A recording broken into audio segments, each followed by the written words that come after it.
Hello, good morning, everybody. Welcome to the seminar. Can you please remove this? It is my pleasure this morning to introduce the colloquium speaker, Cora Uhlemann. So Cora graduated with a PhD in cosmology in 2015 from LMU, so Munich. Then moved to a postdoc to the University of Utrecht and then Cambridge, the Department of Applied Maths and Theoretical Physics. In 2020, she moved to Newcastle University in the UK as a lecturer, then as a reader. And since March 2024, March of this year, has been a professor of cosmology at the University of Bielefeld in Germany, where she also holds an ERC grant on probing the cosmic large-scale structure beyond the average. So this will be also, related to the talk of this morning. So you have the floor for the next 45 to 50 minutes. Thanks for being here. Thank you so much for having me. It's really a pleasure to be back. I have very fond memories of Paris, in particular, since I visited just after kind of finishing my PhD. And this is not working. I think it's unmuted, right? Okay, maybe it's not high up enough. Let me check. Okay, I can put it here. Is that better? Okay, or I can try this one. Put it around my neck. Better?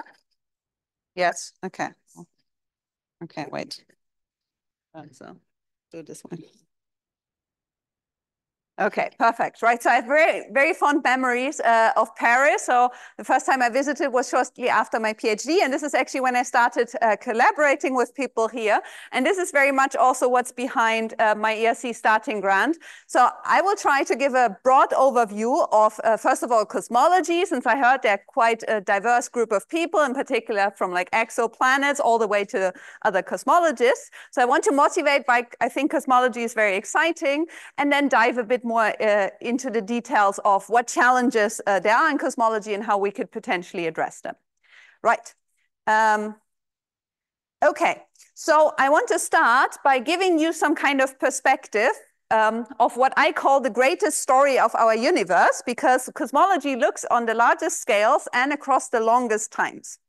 And to study cosmic structures, of course, we look at very different scales than in everyday life. But since all of you are astrophysicists, I think you're used to like looking already at different scales. So I want to start at the scales we are all familiar with, right, in astro. So basically, we start with the size of our solar system, that is roughly 10 billion kilometers. But beyond our solar system, we actually start to measure distances in light years, right? So the distance light can travel in a year, which is about how many trillion kilometers? Okay, now I actually can't see. Right, let me double check this here. Right, 10 trillion kilometers.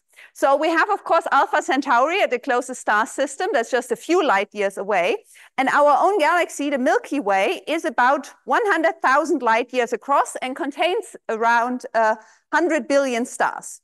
But now cosmology is about studying scales of way larger. So we keep zooming out, if this starts working.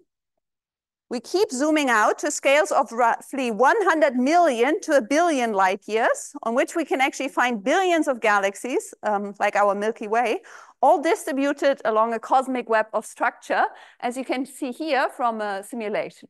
And if you zoom out too much, right, the universe actually starts looking uniform, so that is not too interesting. So in some sense, we look at almost the largest scales possible, where we see this rich deal of structure. Right, so this is just about scales, but now I will tell you a bit about time. So I think what is very exciting about cosmic structure formation is we have this big question of how did the universe evolve from a nearly uniform distribution of matter. We can actually see in the cosmic microwave background. So we'll try this one here. Let me see. First, I put my cursor here. Oh, right.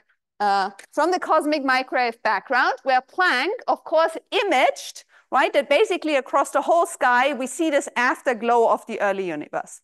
And essentially, this is a picture of the temperature that also tells us how much matter there was. So if we look extremely closely, this distribution is not quite uniform, but there are tiny fluctuations of 10 parts per million. And this is what you can see in the upper panel here, as imaged by the Planck satellite. And now we believe that those are precisely the seeds for all of the structure we see today. But if you compare this early distribution of matter with the late time distribution of matter, you will discover they look very different. So let's look at the bottom. So the bottom is the cosmic web of galaxies. So here every point is a galaxy from the 2-mass survey. It's relatively local. The color indicates redshift. So actually this is not just one picture, but implicitly a video of how structure evolves over time. And the interesting thing is here you can see a rich web-like structure, right? In particular, you have those filamentary regions, the kind of knots, right? Where, for example, galaxy clusters like to live, but also very large empty regions. So there's a great deal of structure here, and it's not so obvious if you start looking at the cosmic microwave background where the structure actually came from. But there's a really nice, fortunate case. We know from the cosmic microwave background that most of the matter in the universe must be some kind of mysterious form, namely the dark matter. And if you're a theorist, that's also good news, because while we don't really know what the dark matter is a lot simpler than actual baryons, right? Galaxy formation is very complicated, but dark matter is relatively simple in the sense of mostly gravitational interactions. And what we can actually do, we can basically start from the initial conditions, right? We see here for cosmic structure formation and evolve them forward, assuming there was only dark matter. And this already produces the skeleton you see here. So here the bright regions are the region where there's more dark matter. Of course, you wouldn't see the dark matter directly. And this is the Kaijin simulation that is basically set up to match the large-scale structures here. So that basically allows us to split the problem into 2 stages. First, we need to understand how the dark matter forms structures. And then we can hope to relate the galaxies, right? How they populate this underlying skeleton of dark matter. Okay, so now, as you can see, if you go from the cosmic microwave background to the large-scale structure, there's a huge difference in terms of how big density fluctuations are. So we start from tiny density differences, just 10 parts per million, and we end up with very large density differences. So in the cosmic web, it's very easy to find regions that have like 100 times the mean density. So you can see here that density differences, right, grow by easily a factor of 10 million. So now the question is, how can we actually understand how this cosmic web comes about and how we can actually use it to probe fundamental physics? What I like showing here is not because it's a state-of-the-art simulation, but just because it shows how dark matter is quite crucial to explain structure formation, because it's extremely efficient at assembling structures. So here you see an old cosmological simulation, and essentially you start from close to uniform initial conditions, right? And visually here, you can hardly tell the difference, right, between like a random distribution of particles. And now if you evolve this forward with gravity, you can see how dark matter extremely efficiently assembles this web-like structure that very much resembles what we see in the galaxies that are observed. So now the question is, okay, so what does that mean in terms of how we can analyze this distribution of galaxies? And there's one crucial thing I like to point out. Even if in the cosmic microwave background, statistics are very simple, because it turns out the distribution of matter initially is basically close to a Gaussian field. That means if you measure the 2-point function, you have all information there is. But even if this is true, if you now add nonlinear physics on top of this, and structure formation is nonlinear, you will change this. And this will have huge implications for what's the best way to extract cosmological information. Right, so this is a nice video by my collaborator Oliver Friedrich. So it's a kind of 1D toy universe. So the only thing we have here is position, right? And then we have relative density differences. So we start from a Gaussian random field. That means relative density differences, right, on average are 0. So you have fluctuations that go up and down. So some regions, right, have slightly more matter than average. Some regions have slightly less. So this is our initial condition. And now we switch on gravity. And you see gravity is very undemocratic. So gravity piles up more and more density in the regions that initially had slightly more at the expense of the underdense regions, right? So it sucks the matter out of those regions into the overdense ones. And now what you can see, if you compare the initial conditions, so the red curve, in the red curve, there's 50% above the dashed line and 50% below the dashed line. Now, for the blue curve, this is no longer true. And maybe some of you can estimate how much is above and below the dashed line for the blue curve, just roughly. Like 50-50, 60-40, 70-30, 80-20.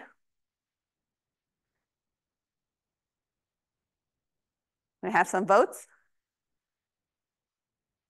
Is it 50-50? No, it's definitely not 50-50, okay? Okay, so it's skewed towards, most of the regions are actually underdense, right? So I would say roughly 70%, although I must admit I never actually measured how much this is in this picture here. Right, so let's say roughly 70% underdense, but on the other hand, if I do find an overdense region, right, I have those huge peaks here, right? So this is also very different from a Gaussian random field. Right, and now if you imagine this is the dark matter, of course the galaxies, they would like to live at the peaks. Right? So this gives you a kind of rough idea how the structure forms. Okay, so now let's look at the different side. So we kind of roughly understand how this large-scale structure comes about, and now comes this idea of the cosmic laboratory. Of course, we cannot really perform controlled experiments, right, in astrophysics. We can only do observations. But the amazing thing is we have 3 galaxy surveys currently operating or soon going into operation. So we have the Euclid Space Telescope, I'm sure all of you are aware of, given your location. So roughly it costs like €1 billion. It will cover 1/3 of the sky, image 10 billion years of look-back time, right, and measure lots of galaxy redshifts and shapes. On the other hand, we also have the ground-based Rubin LSST survey and also DESI, right? And essentially, we are now in the regime where each of those surveys covers 1/3 of the sky. So roughly, we might think, okay, essentially, we will have the whole sky that is observable. The only way we can do better is, of course, get more galaxies, right, to make our instruments more sensitive. But at some point, there's a limit, right? There's only one sky to see, right? So the only way we can do better in the future is to basically improve our analysis techniques, right? To squeeze more of the data there is. So what is at stake? So what do we want to do? Essentially, we want to use those galaxy surveys to probe fundamental physics, right? In particular, we want to know what drives the late time expansion, right? That we call dark energy. We want to know whether gravity is really true. So general relativity is really true on cosmological scales. We kind of want to find hints for what exactly the dark matter is. We want to weigh the neutrinos, right, that we know have non-zero masses. And we also want to learn about the early universe. And this is nice because essentially Euclid and the other surveys provide us a nice video of how cosmic structure forms over time. So now you might ask, okay, so what do we have to do to get answers to those big questions? So I think there are 2 important aspects. First of all, in order to find numbers parameterizing all the fundamental physics, right, we need to make predictions because we need to change those numbers, see what they change. So the first thing we need to do is we need to predict the clustering. And the challenge is we need to solve nonlinear dynamics, right? And as we all know, linear physics is relatively easy, right? Nonlinear dynamics is much harder. So this is the challenge from a kind of prediction point of view. But the other thing we need to do, if we have those observations, we need to extract information, right? Statistical information. And what is crucial there is what kind of statistics are we looking at? And I just showed you that if you have nonlinear dynamics, you create non-Gaussian statistics, right? So we do need to extract this additional information. And there's actually an interesting interplay between those 2 aspects, right? Because you want to have informative statistics, but you also need to be able to predict them quite accurately. Okay, so this brings me to a rough picture of how we can extract cosmological information. I would say in the good old days, when precision cosmology started, of course, with the cosmic microwave background, and essentially it's one snapshot, right, at a time when the universe was roughly 380,000 years old. And it's mostly in the linear regime, and the statistics are very close to Gaussian. So this is nice because it means you basically capture all the information there is using 2-point statistics. Of course, this is not the full story because the fact is the cosmic microwave background is also influenced, right, by all of the structure that is between this background and ourselves, right? So there are second-order effects, and it's not as simple as I presented here, but this is the kind of rough first idea. So this is, of course, very valuable, and we actually learned a lot about cosmology there. But in the long run, we can hope that the cosmic large-scale structure actually provides more information, because fact is we have a whole motion picture of the universe. But the challenge we need to solve is we need to solve nonlinear dynamics and extract non-Gaussian statistics. And this is a super nice fly-through, the SDSS survey here. So this is using actual galaxy positions from the Sloan Digital Sky Survey and basically giving them realistic looking shapes, just to illustrate what kind of exquisite data we have already from stage 3 surveys like SDSS. Okay, so now the question is, how can we efficiently extract those statistics? So to give you a rough idea of what people normally do, of course, you start by extracting 2-point correlations, right? Because we learned they have so much information in the cosmic microwave background. So essentially what you do, so here you have your large-scale structure, right? So every location here is a galaxy. And essentially you pick some kind of redshift, right? And now you correlate the density you have here with the density at a given separation, and you average over all pairs. So this gives you a correlation function that essentially tells you what is the excess probability, right, of finding two objects at a given separation. So in some sense saying, if I already know I found a galaxy here, what is the excess probability of finding another galaxy at a given separation compared to a random Poisson distribution?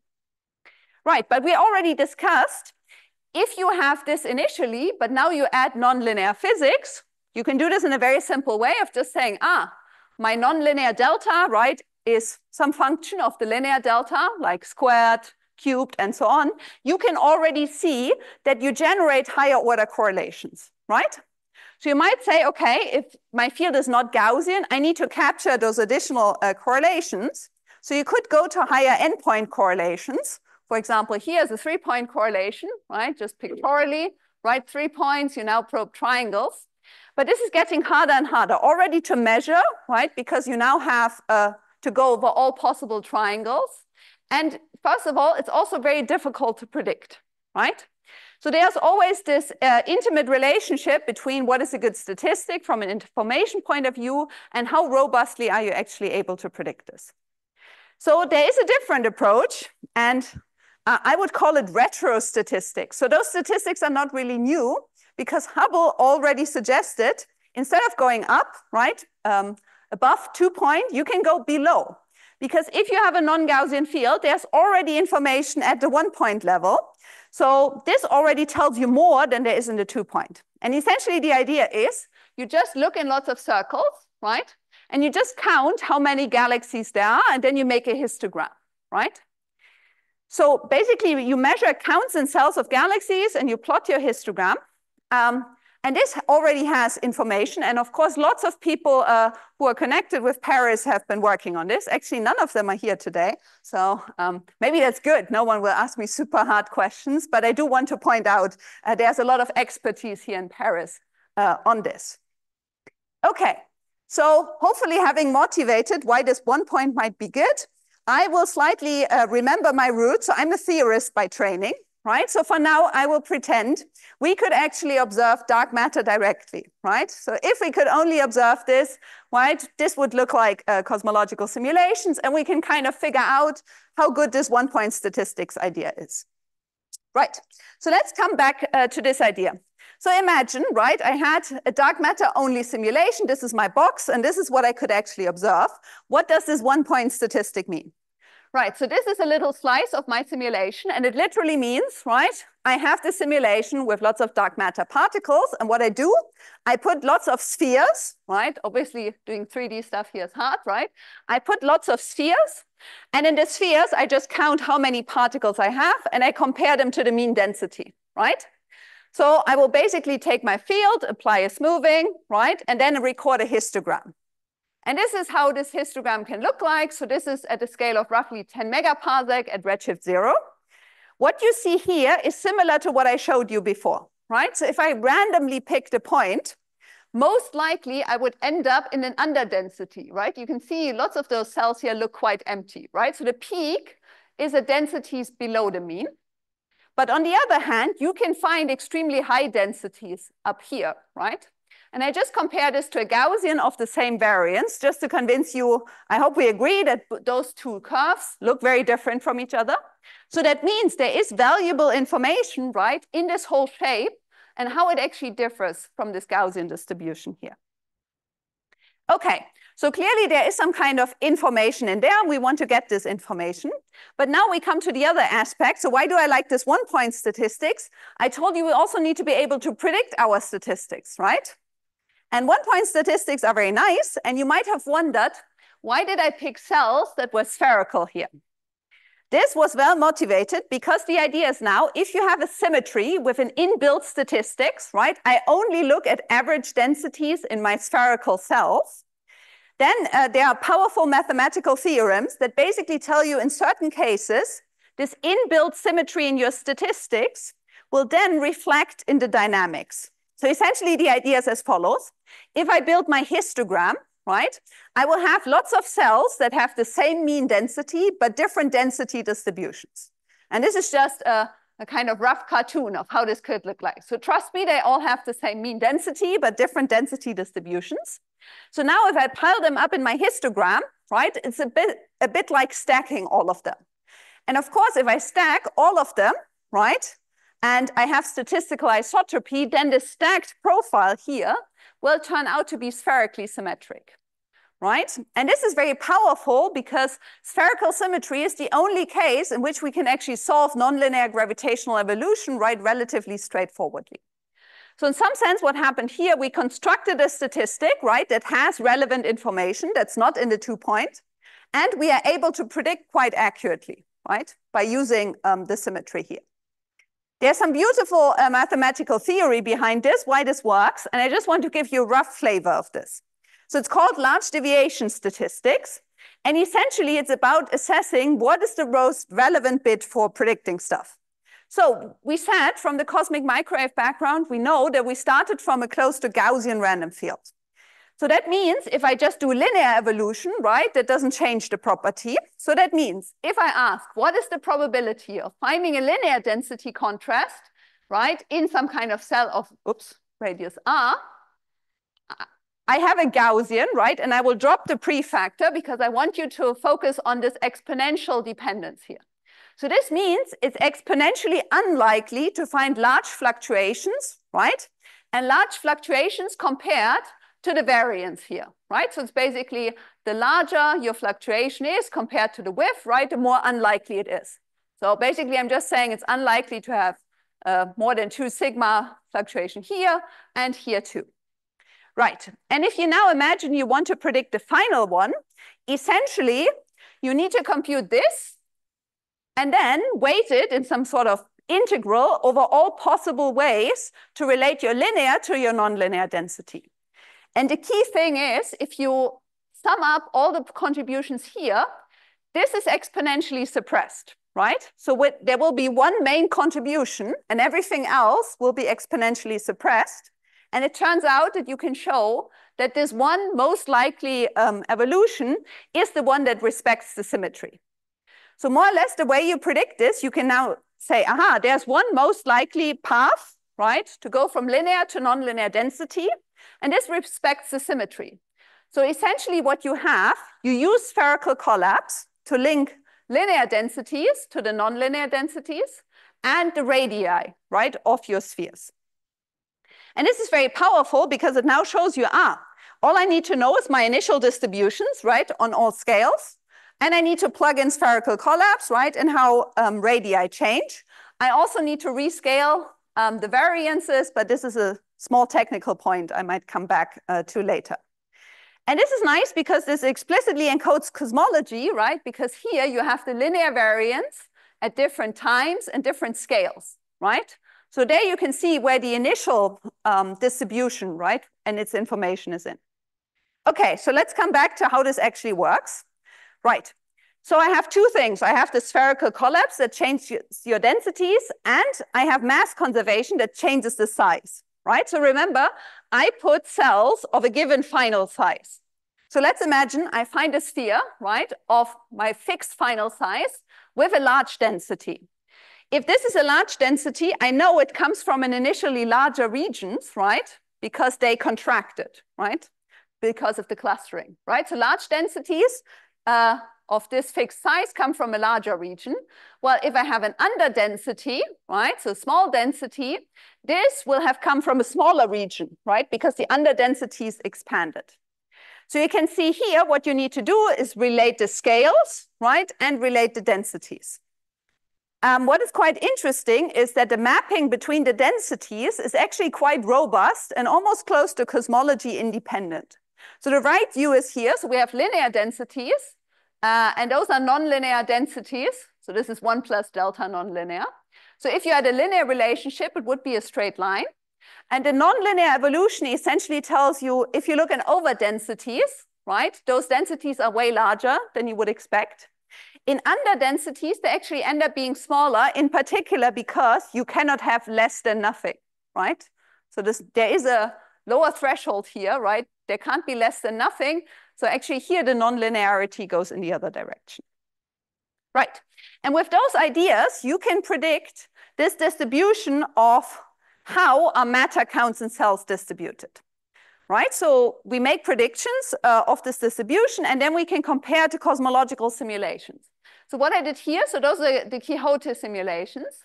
I always picked spheres of 10 megaparsec, right? So the idea is it's on small scales, but not super small scales. And now I change my redshift, right? So I basically fix my scale, and I now look at different times. Obviously, earlier times, right, are more linear. So that means I have less structure on average, right? So the peak is closer to the mean densities. And if I now keep my evolution, right, the peak will wander to lower and lower densities, right? Because structure formation progresses. But this overall distribution goes down, right? Because it's always normalized here.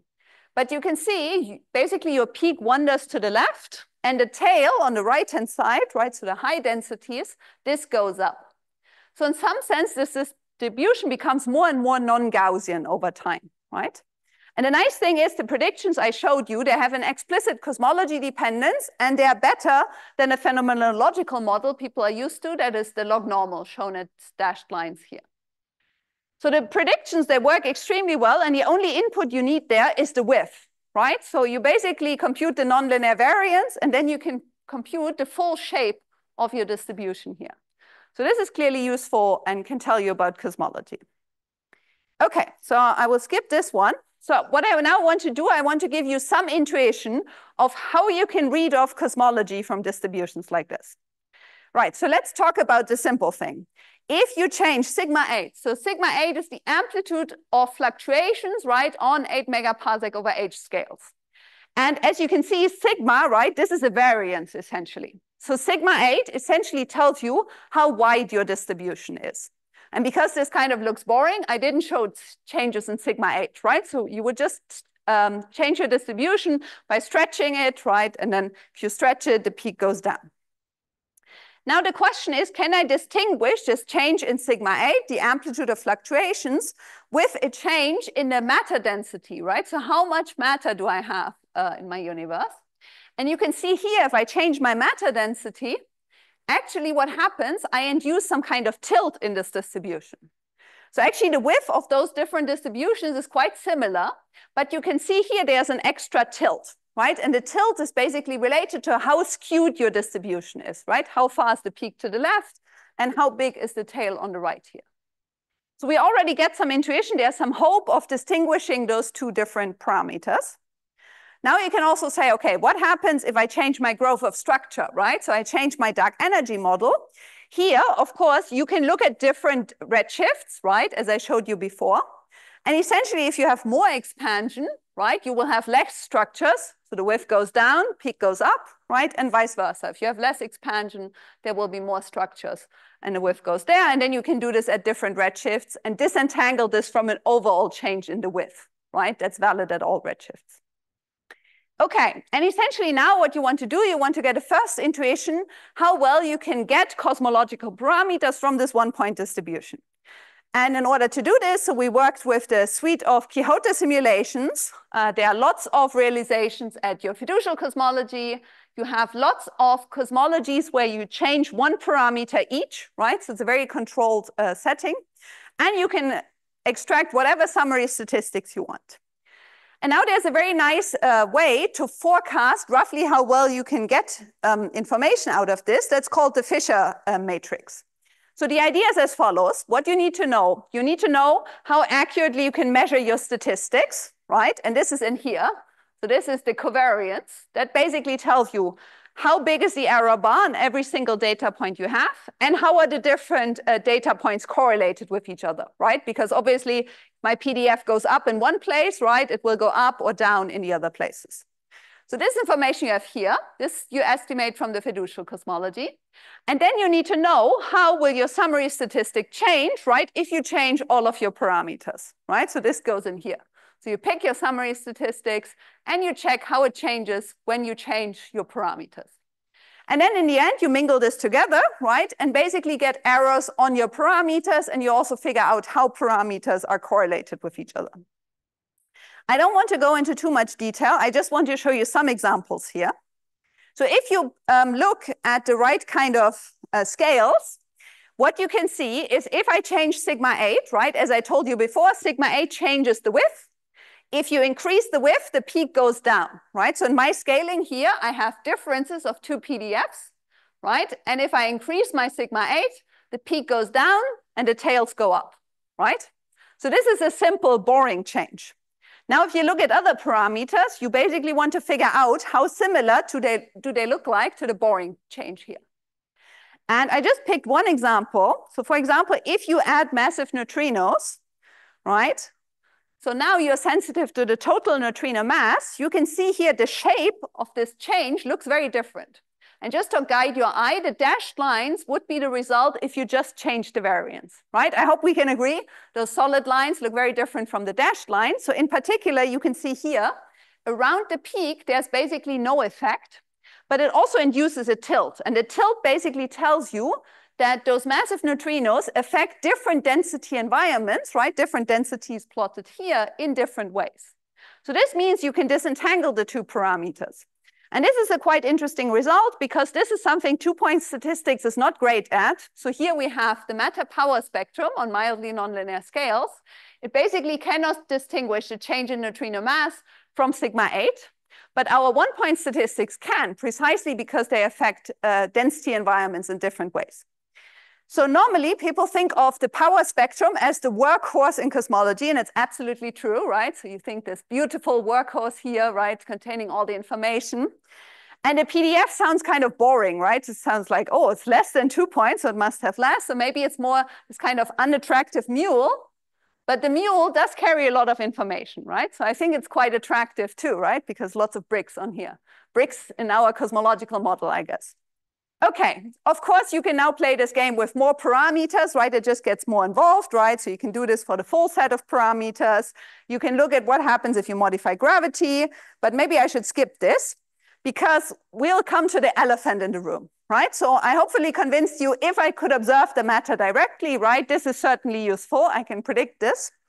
But in reality, sadly, we cannot observe the 3D distribution of the dark matter, right? So we somehow need to go to observables. So there are roughly 2 ways. One of them is going to weak lensing, which probes the projected matter, right? Or we go to galaxy clustering. Then we need to deal with the question, how do galaxies actually live in this dark matter structure? Okay, just some kind of pictorial thing, right? So we kind of think there's the dark matter here, right? And we kind of want to probe this. So one option is we look at the galaxies. Obviously, the galaxies live in this large-scale structure here, right? So let's think of spectroscopic galaxy clustering. That basically means I have very accurate redshifts, right? So those I can split very accurately, right? Different colors here. And essentially, I can count my galaxies, right? So to relate my matter predictions to this, I need 2 extra things, right? So here's one example. This is not for galaxies, but for halos, but you can play the same game for galaxies too. So I need my predictions for the matter, right? Those I already showed you. And now the simplest way of lifting this is parameterizing the following. I need to relate how big are my matter densities in my cells, right? To how big are the densities of my tracer in cell, right? So this is matter density versus tracer density. And this would work for galaxies in a similar way. So there are two main things you need. The first one is the bias, right? The tracer bias basically tells you, if I give you a certain matter density, right, what is the expected tracer density here, right? So it's basically a conditional mean. I give you the matter density, you give me the expectation of the tracer density, right? So we need to model this. This is basically this black line here. So here you see a conditional distribution, right? So if I'm given this one, what is the distribution of my tracer density? So you can see there's clearly a ridge here, right? And the ridge essentially tells you about the tracer bias, right? Halo bias or galaxy bias. But there's also quite some scatter, right? It's not like I tell you the matter density and there's always the same tracer density, right?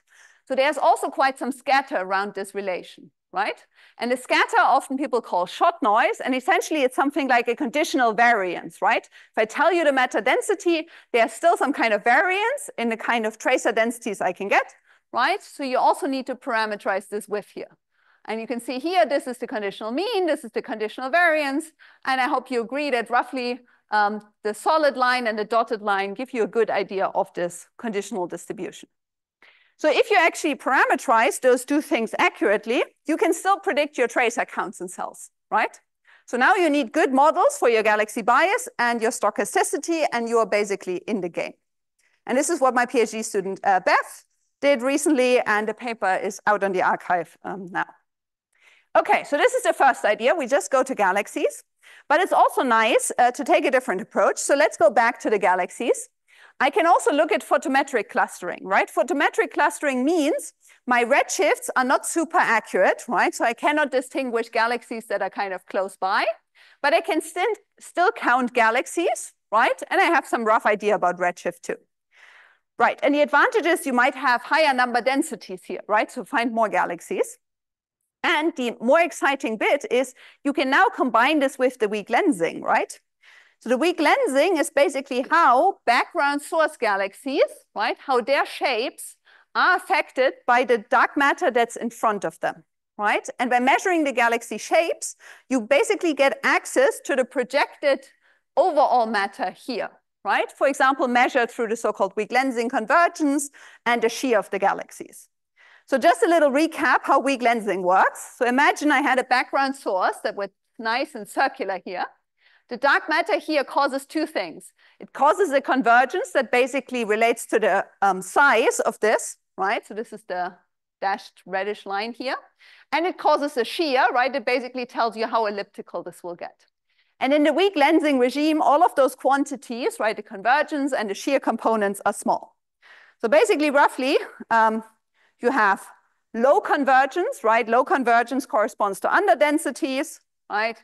Makes it seem smaller here, right? High convergence is the other way around, right? Corresponds to high densities, and then the shear tells you about the shape orientation. And now the cool thing is what you can do for both probes, weak lensing and photometric clustering, you can relate this to the matter distribution, roughly like this, right? So essentially what you probe is little slices of your matter density field, right? And if you do angular things, right, you look on the sky and the only information you have is the angle, right? So now I will have circular cells and I will basically pick an angular radius here, right? So an angular aperture. So the geometry I have is some sort of cone, right? But now I can build up my cone, right? So my cone has lots of dark matter density slices here, right? And those I can predict because they're basically 2D slices, and 2D slices are a bit like circles, right? And if you can predict spheres, you can predict circles too. So you can predict those with cylindrical collapse. And now you have weights that basically tell you how much contribution you have from different redshifts here. So for example, if you have galaxy clustering, the only thing that's relevant is what is the distribution in redshifts, right? So this weight would be the redshift distribution of your lenses, which basically just tell you, do the galaxies live here, right? Or do they live here? For weak lensing, it's more complicated. For weak lensing, it's basically all the matter here counts, and you do the most lensing, roughly speaking, in the middle here, right? So the weak lensing kernel is sensitive to where your source is located, right? And basically weights all of the matter in front. But the nice thing is you can predict both of them, right, with a similar formalism. So for example, you can look at this one-point distribution of the weak lensing convergence, right, that we call the weak lensing PDF. And there's a very nice plot we made for the Euclid overview paper. I think it's figure 43, so quite late in the game, because of course most of Euclid, right, is about standard probes, right? Most of this is about 2-point, but we managed to smuggle in some higher order statistics there. So this is just to illustrate there is something you could gain, right? So this is a very simple case.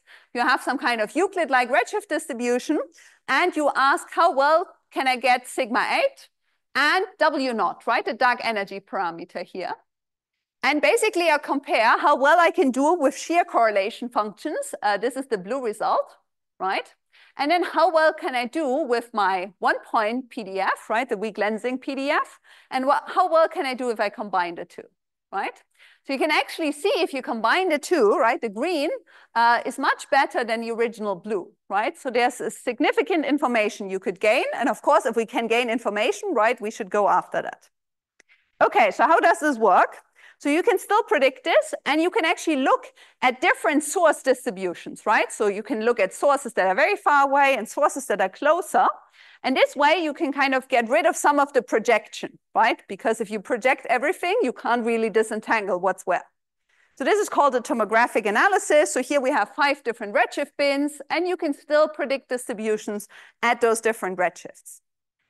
And now what's interesting, you can again ask, okay, how well could I hope to get cosmology from this case? And what is quite striking here, the more parameters you have, the more you can potentially gain from adding more statistics. So this is a simple example where we have 3 parameters. We have the dark matter density here, the clustering amplitude just related to the kind of typical weak lensing one. So this is not sigma 8, but S8. That's a combination of omega m and sigma 8. And then the dark energy equation of state here. So here you see if you do the standard 2-point analysis, this is the orange dotted line. If you just do 1 point, right, you get the purple dashed line. So this is already better than doing 2-point, because in the width of the weak lensing PDF, you also have 2-point information.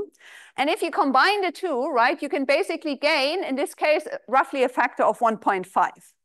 And the exciting thing of a factor of 1.5, it basically roughly corresponds to doubling your survey area, right? So of course, this would be great, right? If we could do better analysis, right, and effectively double our survey area, especially if we are in the regime, we only have one sky to observe. Okay, I will maybe skip this one here, and I want to come towards the end with the exciting bit of doing photometric and weak lensing together. Because essentially what we want to learn cosmology, but we also want to learn astrophysics, right? We want to learn how the galaxies live in the dark matter. And there's already something people do in the 2-point statistics. They basically combine weak lensing and galaxy clustering together, right? And their combination to learn about this. And the question is, how can you do this if you have this 1-point picture in mind? So here, what you could do, you could look at the joint distribution of what is the probability of finding a given weak lensing convergence in a cell, right? This is essentially the projected matter density. And then looking at what is the probability of then finding a certain galaxy count, right, in your cell. So I already showed you this weak lensing distribution, right? This is what we already talked about. We talked about the galaxy clustering distribution here. But if you look at this joint 1-point probability, you gain extra information. Namely, you gain how the weak lensing convergence that probes the matter is related to the galaxies, right? So this is here the dotted line if you look at the simulations results, and the dashed line if you look at the theory.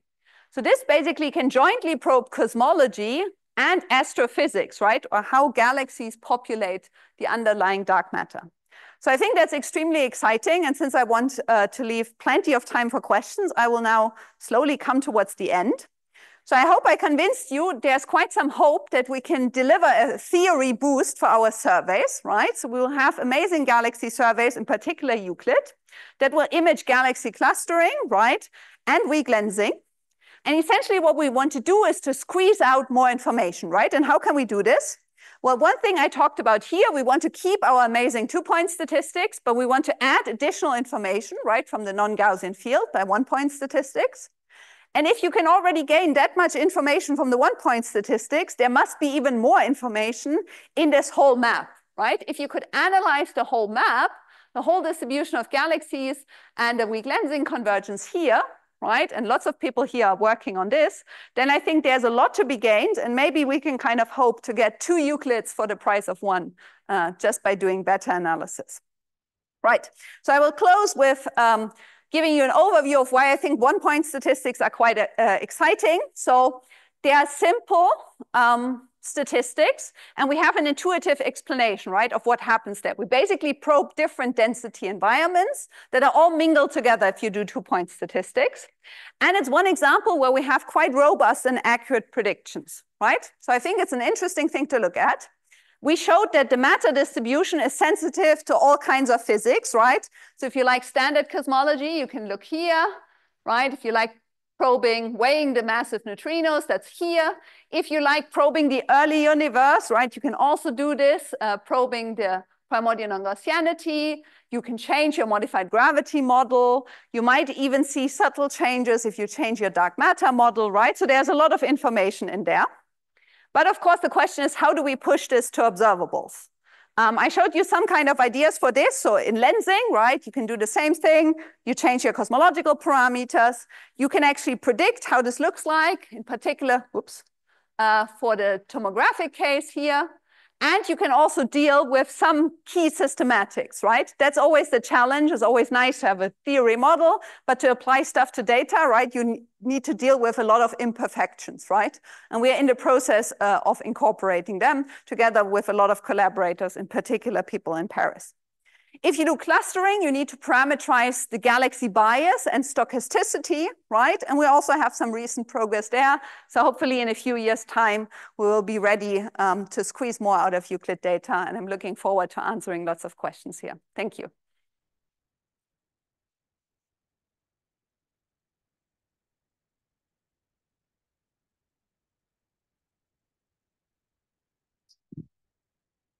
Hey, thank you very much, Cora. Are there questions in the room? Thank you for the very nice and very pedagogical talk. I'm afraid I have to mention the fact that I don't think you showed in your entire talk any example of an application of constant cells to real data, not to simulations. Very good. And so can you please make a comment on what are the limitations of using this technique with real data? And do you really see in real life all of the wonderful things that you talk about? Brilliant, excellent point. I'm prepared for this, hopefully. I have lots of backup slides. I think one of them is here. Okay. So actually, ideas like this have been applied to real data, in particular in the dark energy survey. So it's a bit of a simplified flavor of the thing I talked about in the end. So when I talked about the joint distribution, right, of galaxy densities and weak lensing. So this is called density split statistics. And essentially the idea is as follows. So this is in a dark energy survey. So the pictorial thing is, if I find my cursor, right, it's like this. Basically what you do, you look at different patches of the sky and you classify them according to how many galaxies do you find, right, in your photometric clustering. So you basically do your histogram and you split it. I think they split it into 5 bits, right? So here you can see the 5 different groups, right? So from high densities to low densities.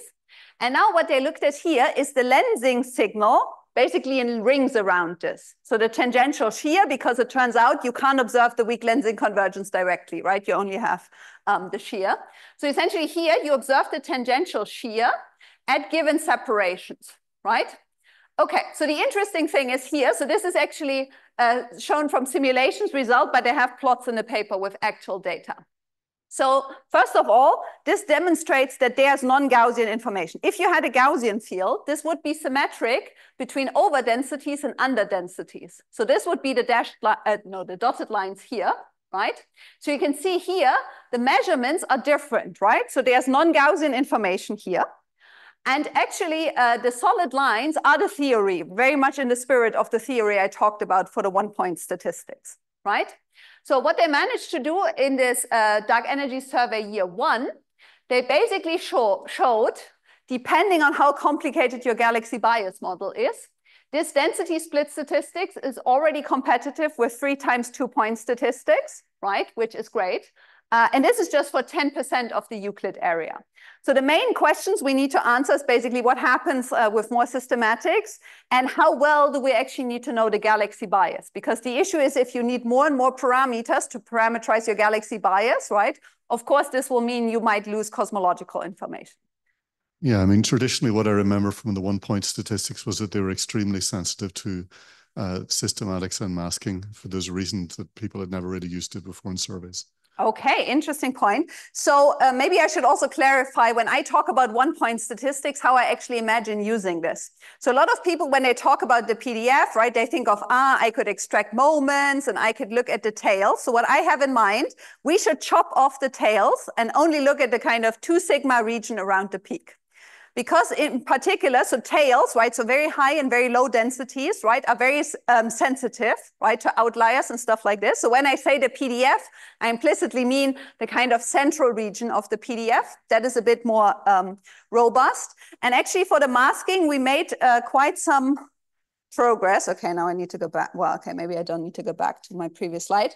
So there are 2 effects. So for example, as I mentioned, the weak lensing convergence, you cannot observe directly, right? What we observe is shear of galaxies. So to get the convergence back, you basically need to do a reconstruction, right?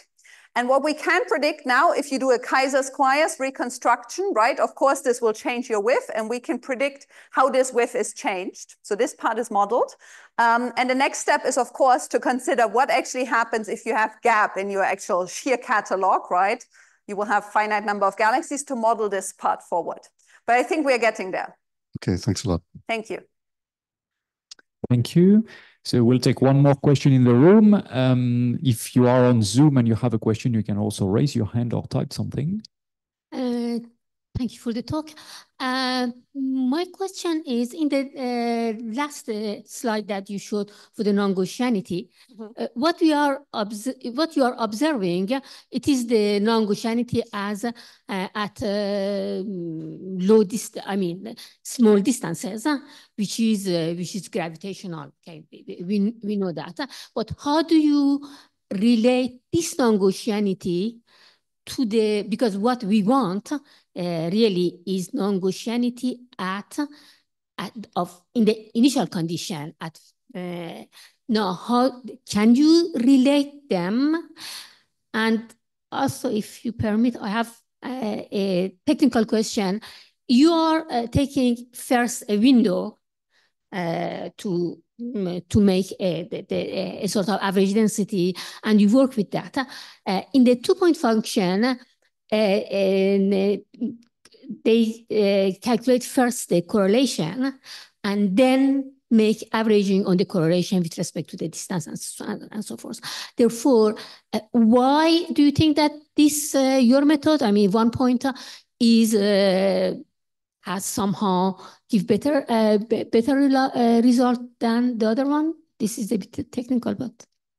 Okay, excellent. I will try to remember both questions. So the first one, essentially what I try to talk about in this talk today is to tell you we can predict the non-Gaussianity that comes from the gravitational evolution. So to answer the first question, if you basically want to probe primordial non-Gaussianity, the rough idea is you just change your initial distribution, right? You will replace the Gaussian one by one that has some primordial skewness, essentially, right? And if you can predict the gravitational bit accurately, right, then you can basically add the primordial bit and hopefully distinguish them. So that's the kind of rough idea. We can talk more about details later on, but this is the kind of high-level idea.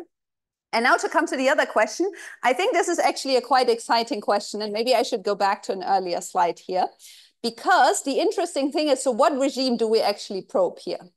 And so if people are used to 2-point statistics, right, and people tell you, I want to make predictions from perturbation theory, we always talk about the mildly nonlinear regime, right? And in the 2-point statistics, this basically means the following. You only probe certain scales, right? Often parameterized by like some kind of wave vector, right? You say, I can go up to like of k of 0.2, right? Which roughly is like 20 megaparsec or something like this. So now the question is, what is the equivalent regime here? So the interesting thing is, in our case, What measures the overall nonlinearity is actually the overall width of the distribution here. So you might wonder why I only showed things down to 10 megaparsec over h. This is because if you look at 10 megaparsec over h cells at redshift 0, this roughly corresponds to a variance of like 0.7. So basically, the expansion we do here, we have to assume that this nonlinear variance is small enough. Otherwise, the theory I talked about breaks down, right? So this is the kind of absolute limit. But now we probe the mildly nonlinear regime in a slightly different way, right? So basically, at a given variance, the mildly nonlinear regime is now basically saying, I can probe densities that lots of people would think as like non-perturbative, right? As long as I stay close enough to the peak here, right? So the kind of mildly nonlinear regimes get translated a bit because we fix different things. So I'm basically saying, as long as my nonlinear variance is small enough, I can probe different densities, right? As long as I avoid going into the tails. So it's a kind of different kind of mildly nonlinear regime. And the nice advantage is I can probe under densities and over densities, right? But I don't probe like clusters or voids, right? Because those would live in the tails, which is yet another way to probe cosmology, of course. Does that somewhat answer the question? Or? I mean, I would like to know, thank you. I would like to see what is really the advantage of this? Why this gives a better answer in nonlinear regime than correlation? Okay, I'm not suggesting to throw away the 2-point statistics, right? Okay. The only thing I'm saying is if this distribution doesn't look Gaussian, right? There's additional information in there that I don't have in the 2-point, right? And the suggestion is to basically add some part of the extra information. Of course, there's yet more extra information, right? If you think of like 3-point statistics, bispectrum, right? In some sense, I have some compressed information here from all higher order correlations. But of course, I lose the shape dependence, right? So I have like a skewness, right? I have something like a kurtosis. But yeah, it's certainly not all the information there is. I'm just saying there's additional information that's interesting that's not yet in the 2 points. So we should certainly add it. We may take one more question, if there's one.